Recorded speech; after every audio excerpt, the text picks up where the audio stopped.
The polar vortex. Well, it's just the air that goes around the pole, and here we've got it usually slips into Canada, but this time right now, we are getting it all the way into the United States. It does not happen all that often for that kink in the jet stream to allow it. That's why we're having the coldest air in decades. And perhaps you've heard this before, but this morning, Minneapolis 22 below. The surface of Mars last week was 20 below, so it's actually colder. This is what happens when you leave your refrigerator in your garage and the temperature dips below 20 below in Minnesota. It all explodes. People this morning dealing with temperatures, my friends, that are 20 to 30, even 40 and 50 below. A real quick look at wind chills, 50 below the wind chill in International Falls. It feels like 45 below in Minneapolis, and Chicago 39 below. That's where we find Gio Benitez. Good morning, Gio.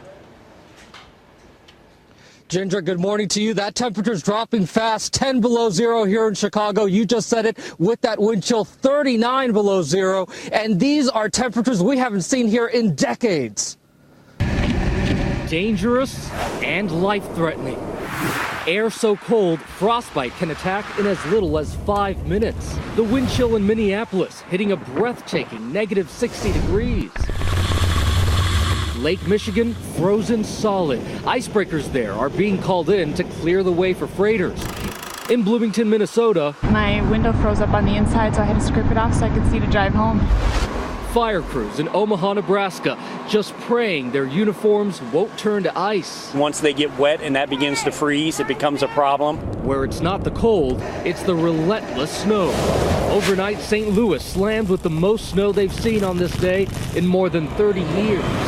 Dangerously slick roads and whiteout driving conditions from Oklahoma to Illinois, creating ice road turmoil. Even members of the Southern Illinois University men's basketball team found themselves stuck on the side of the road. The visibility actually just went to zero. He asked the bus driver to pull over to the side of the road, and when he did, we couldn't get back onto the road. One of America's busiest airports shutting down for 2 hours after an airplane skid off an icy runway at JFK Airport. And here I was planning to use this spray bottle as a prop, but within 15 minutes, the water inside just froze, and many of our iPhones have already died within minutes, George. Oh, boy, Gio, thank you. You can even see his lips are freezing a little bit right there.